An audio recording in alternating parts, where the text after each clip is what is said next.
Je ne sais même pas par quoi commencer, je ne sais pas quoi dire. Du coup, si on doit faire le bilan de cette année les gars, qu'est-ce qu'on en retient?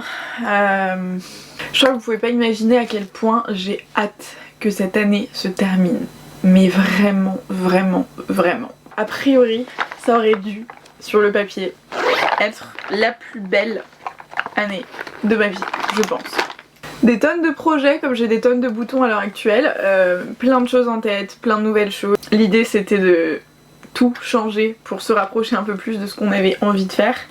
Et finalement ce qui se passe, c'est que effectivement tout a changé, mais tout est parti en cacahuète surtout. Et donc effectivement tout a changé, mais certainement pas comme on avait imaginé que tout change. Juste pour vous faire la petite rétrospective. En gros c'était vraiment une année combat. Genre combat vers quelque chose de complètement nouveau. Combat vers quelque chose de plus vrai, vers quelque chose de plus nous, tu vois. On a littéralement commencé l'année 2019 en se disant cette année c'est la nôtre. Cette année on va vivre pour nous, on va faire ce qu'on a envie de faire, on va... kiffer, on va... bref, t'as compris un peu l'idée. En gros il s'agissait un peu de bousculer tout ce qu'on avait l'habitude d'avoir dans nos vies, tout ce qu'on nous avait dit qu'on aurait, tout ce à quoi on était habitués, toutes les choses un peu normales finalement. L'idée c'était un peu de bousculer tout ça pour se rapprocher de ce que nous on avait vraiment envie de construire. Ce qu'on avait envie de construire c'est un truc un peu ouf où on était libre de choisir, libre de faire, libre de... Bref t'as compris l'idée. Donc on rentre de notre voyage de ouf à Cuba, en gros on était parti à Cuba pour Noël et Nouvel An de l'année 2018. Donc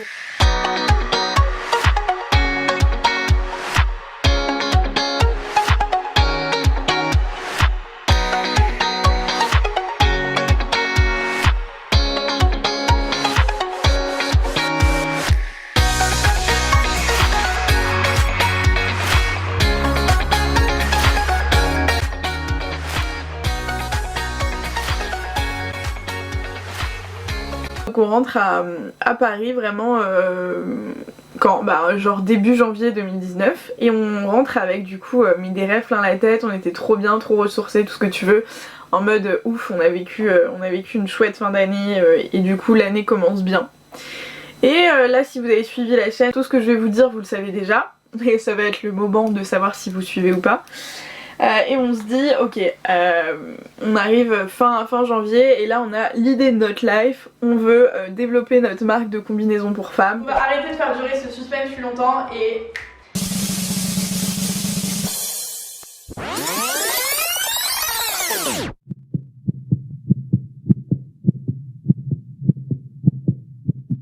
créer notre marque de combinaisons.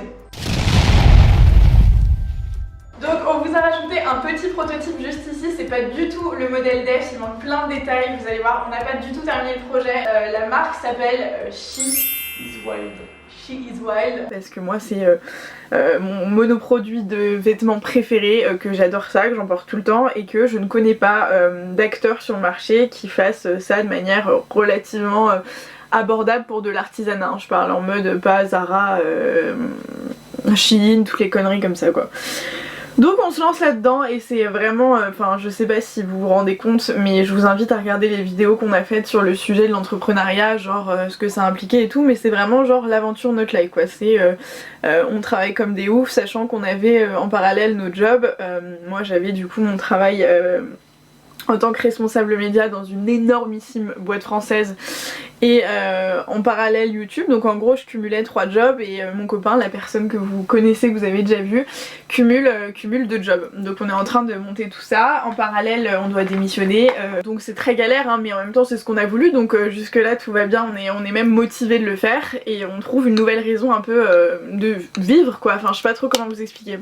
Et tout ça faut savoir que, je vous l'ai déjà dit mais c'était pour, dans l'objectif de partir et de voyager parce qu'on avait vraiment envie de le faire, mais on voulait avoir un travail qui nous permette vraiment de le faire et d'être confortable etc. Donc on se grouille un peu de faire ça, on monte tout en 3-4 mois, on crée notre marque, on développe nos modèles, on lance notre collection, on emprunte, on fait tout ça en parallèle de tous nos jobs et tout.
donc démissionné et là ça a été une épreuve hyper difficile émotionnellement, tout ce que vous voulez. Ça a été très compliqué pour moi en tout cas parce que ça s'est très mal passé, mais j'ai fait une vidéo dessus donc je vous invite à aller la voir. J'en parlais pas, je subissais, vraiment clairement. Et puis j'ai commencé à réfléchir, à me dire que vraiment je pouvais vraiment plus. Et en même temps je peux pas tout quitter comme ça, j'ai un loyer à payer, j'ai des charges, je dois me nourrir, potentiellement s'il arrive quoi que ce soit à ma maman demain je vais être capable de l'aider. Enfin...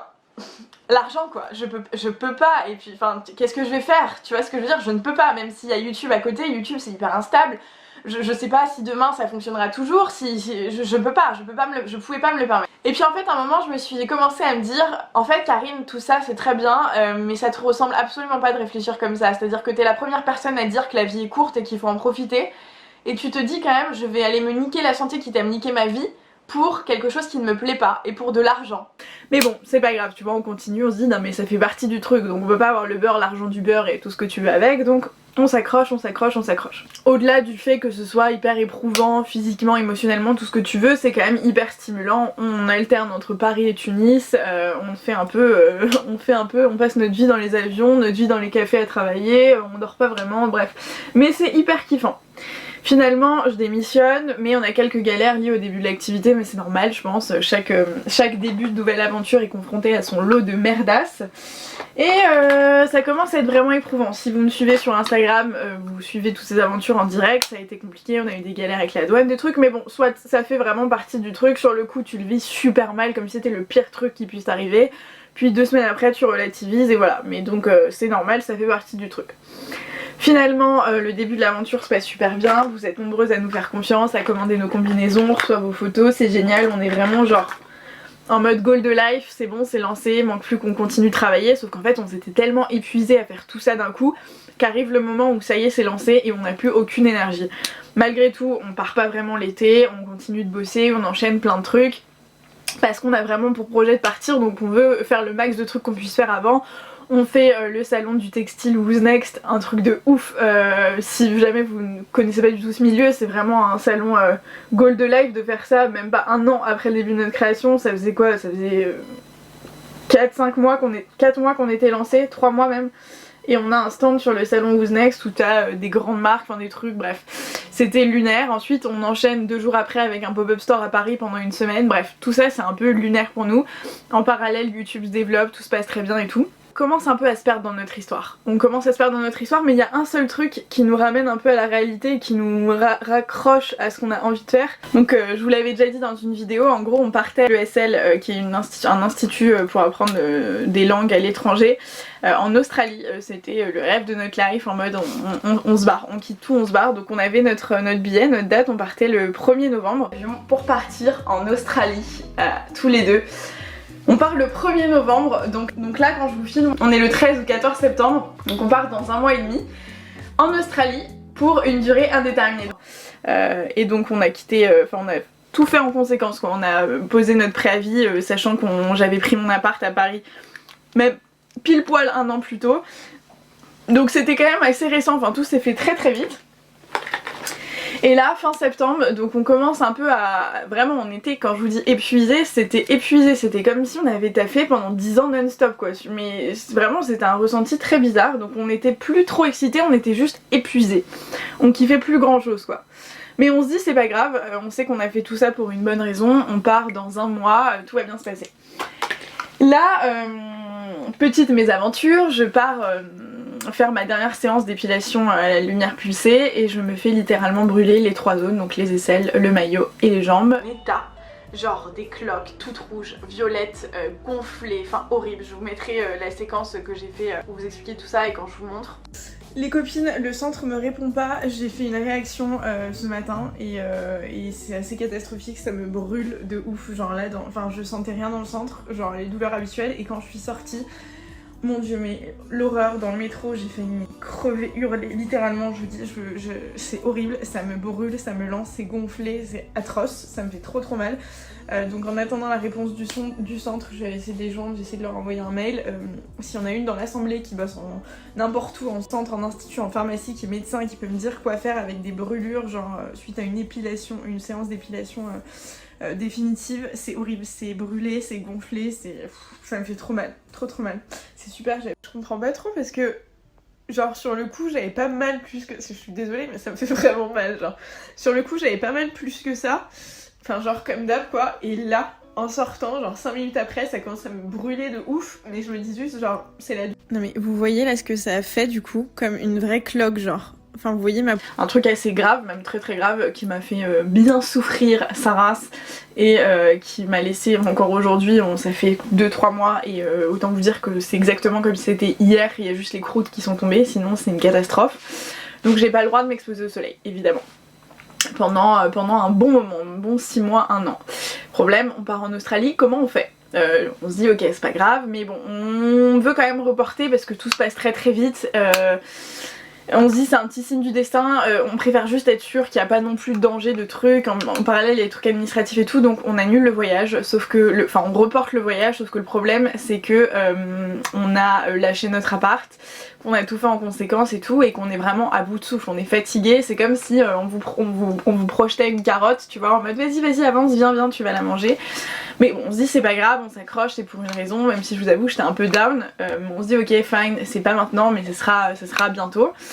Donc on continue de faire nos trucs et tout. Le temps se fait un peu long, entre temps, pour vous parler de manière très transparente, je m'étais complètement perdue moi-même, je vous en avais parlé dans la vidéo que je vous ai faite sur les crises. Enfin, je me suis dit mais qu'est-ce que tu veux faire de plus? Qu'est-ce qui te rend malheureuse? C'est pas ton mec, c'est pas tes potes, bref. Je me dis bon ça doit être juste être le stress, je dois mal le gérer, et je continue à pleurer, je continue à angoisser, je le montre pas, la seule personne qui le voit c'est mon mec, qui subit le truc et qui va. Je deviens, comment vous dire, je passe du soleil à la pluie en 5 secondes. Je passe du rire aux larmes en 2 secondes, Donc autant vous dire que c'était pas vraiment la joie et j'étais pas la personne la plus agréable au monde à vivre je pense. Et la personne qui est très gentille et très patiente m'a fait comprendre qu'il y avait un problème quoi, qu'à un moment donné je pouvais pas continuer comme ça, que je me rendais malade et que c'est pas ça qui comptait et qu'en fait on voulait faire exactement l'opposé en commençant l'année en se disant écoute voilà les projets qu'on a pour cette année, les projets qu'on veut faire c'est pour être tranquille, pour ne jamais stresser, pour vivre un peu notre life, pour être heureux, enfin bref, juste pour faire l'opposé de ce que j'étais en train de devenir. Donc gros choc pour moi, mais grosse remise en question qui finalement est hyper positive parce qu'elle me permet de je sais pas, tu vois, comme si j'avais dévié de la route et là j'étais en train de revenir complètement sur sur le chemin où je voulais aller. Donc ça m'a fait comme une espèce de waouh, mais hyper positif finalement parce que d'un coup ça m'a remis les idées en place et je me suis dit ok mais grave, il a trop raison, c'est pas du tout ça, je suis en train de passer à côté de tout et même de nous quoi, donc c'est pas du tout l'objectif, donc bam je me remets bien. On se dit écoute, on attendait encore un peu avant de rebooker le prochain départ pour l'Australie. Donc on se dit ok on part quelques jours à Tunis, ça va nous faire un bien fou. En plus la dernière fois qu'on y allait c'était pas forcément joyeux. En gros la dernière fois c'était pour aller checker que nos combinaisons soient prêtes. On était dans un état de stress mais t'as même pas idée, c'était une catastrophe. Donc on était vraiment pas les gens les plus agréables au monde et on a eu un super mauvais souvenir alors qu'au final c'est trop chouette. Donc on y allait un peu pour tuer ce truc, c'était génial. Le matin avant d'aller prendre l'avion pour Tunis on apprend une nouvelle hyper personnel qui vient un peu tout changer, qui nous met un peu dans un mood horrible. On se dit putain mais c'est pas possible, c'est à dire que je vous avais déjà parlé 1000 fois sur Instagram où je vous dis c'est pas possible, quelqu'un nous a jeté l'œil, nous a lancé une espèce de sort. À chaque fois qu'il se passe un truc positif il y a 1000 trucs négatifs à côté, mais on se dit ok c'est pas grave, on affronte ce truc, on prend un peu de temps pour nous, on se retrouve, ça va faire un bien fou. Mais on se dit ok on rentre à Paris parce qu'on avait booké une nouvelle date pour partir en Australie et on devait partir en Australie le 13 décembre, soit demain à l'heure où je filme, soit un peu plus d'un mois, enfin 1 mois et demi après la date prévue de base. Mais c'est bon là on était sûr, on s'est dit ok c'est pas grave, on prendra les mesures mais on a besoin de partir. Même si donc il s'était passé tout ça et tout, on se dit ok voilà ça c'est une épreuve qu'on peut quand même traverser. On rentre à Paris, on se dit ok on a une semaine pour profiter de nos proches avant le départ bien mérité, donc on va travailler, on va faire ce qu'on a à faire, on lance notre deuxième collection, on fait tout ça et on se dit ok bon bah voilà, dernière ligne droite, on part bientôt. Et en fait mardi dernier, donc le 3 décembre, je vous en ai parlé rapidement sur Instagram mais je vais pas du tout détailler parce que ça regarde personne. Il s'est passé quelque chose, c'était comment vous dire, c'est même pas la cerise sur le gâteau, c'est c'est clairement le genre de truc qui te tue de l'intérieur.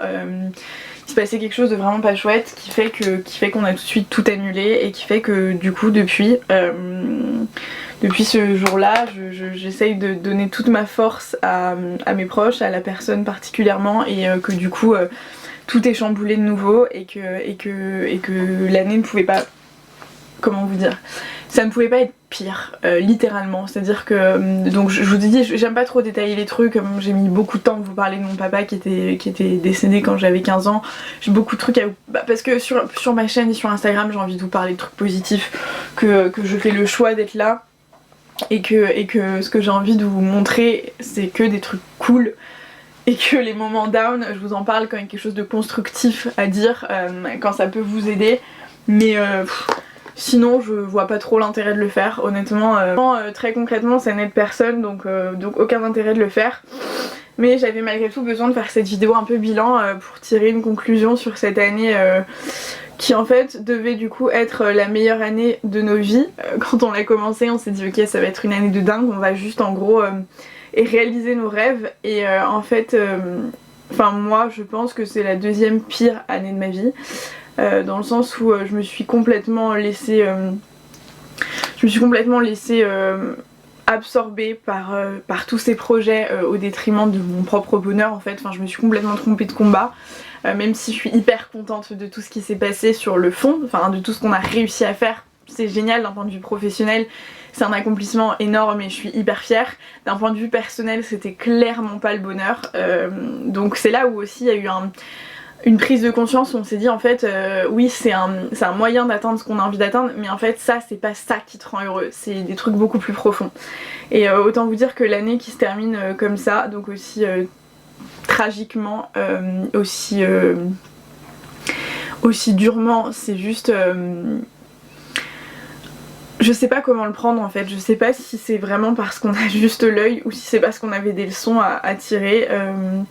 Donc moi juste pour conclure un petit peu, puisque ça sert à rien de passer des heures là-dessus, pour conclure je pense que à la fois ça a été l'une des pires années de ma vie, en même temps ça a été l'une des années qui m'a appris le plus. À chaque fois que je traverse des épreuves, moi ce qui m'aide à ressortir la tête un peu de l'eau c'est de voir plus loin et de voir ce que je peux en retirer entre guillemets, pas en bénéfice mais en leçon, et ce qui va m'aider à avancer. Et c'est pour ça aussi que j'avais envie de faire cette vidéo, parce que je vous disais sur certains trucs j'ai rien à vous dire, sur d'autres, sur la leçon globale c'est juste sortez la tête de l'eau, vous laissez pas couler, jamais, parce que après ce sera trop tard et vous allez regretter toute votre vie.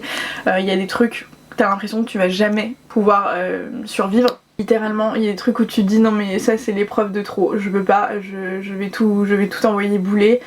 Et je vais arrêter, je vais me laisser vivre, et voilà, parce que j'en peux plus de supporter des malheurs, j'en peux plus de supporter des échecs, enfin bref, chacun a ses trucs. Moi c'est plutôt des malheurs et des choses vraiment imprévues qui bouleversent une vie et qui te détruisent, enfin qui peuvent en tout cas te détruire. Et moi ce que je choisis de faire c'est d'aimer en fait, et ça peut sonner hyper fleur bleue et tout ce que tu veux, et en fait j'ai que 23 ans et la seule leçon que je retiens de ma vie, de toutes les conneries qui me sont arrivées, voilà, dont je me serais, croyez-moi, bien passée, c'est ça, c'est en fait la seule chose qui compte c'est les gens. Je sais pas comment vous expliquer, mais c'est passer du temps avec vos proches, c'est vivre des choses, c'est réaliser vos rêves, oui, mais pas vous perdre à vouloir le faire absolument coûte que coûte. C'est malgré tout prendre le temps de vivre, prendre le temps de faire les choses, ne pas se précipiter et prendre le temps d'être heureux, c'est primordial. Très sincèrement là je suis en train de filmer et parce que j'avais besoin de le faire, ça fait une semaine que je me suis dit que j'avais même plus envie de filmer, que j'en avais marre de tout, que ça servait plus à rien, et là je me dis juste Karine ça te ressemble pas de réagir comme ça, t'as la chance de respirer, t'as la chance d'être là, d'avoir tes deux jambes, tes deux bras, d'être en bonne santé, de pouvoir faire des choses, d'avoir des gens qui sont encore là et qui t'aiment et que tu aimes plus que tout au monde. Ce qu'il faut c'est continuer à vivre en fait. C'est très bizarre à dire mais toutes les épreuves, celles qui te... Enfin, quand on te dit ce qui ne te tue pas te rend plus fort, c'est hyper gnangnan les gars, genre de ouf. Mais putain à quel point c'est vrai. Juste pour vous parler, l'année prochaine j'ai plus envie de me projeter, j'ai plus envie de faire de projets, j'ai plus envie de me dire que machin, parce que on verra. J'ai toujours les mêmes envies, je suis toujours la même personne avec encore plus de niaque, encore plus d'envie d'être heureuse et de faire plein de trucs et d'aimer et de vivre. Donc j'espère qu'on pourra vivre tout ce qu'on a à vivre et tout ce qu'on mérite entre guillemets, mais je me presse pas, je me précipite pas et je laisse le temps au temps, et tout ce qui se passe arrive pour une raison. C'est souvent très malheureux mais c'est le cas. Donc on verra, je pense juste que l'année prochaine pourra pas être pire que cette année, donc j'espère que ça ira.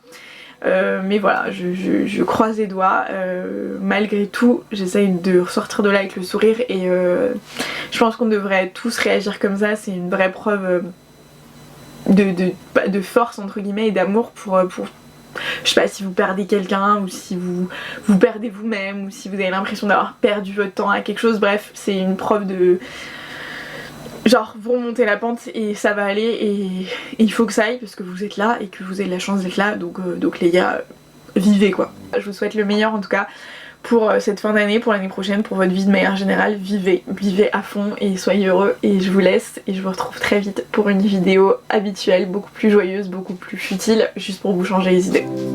Ciao.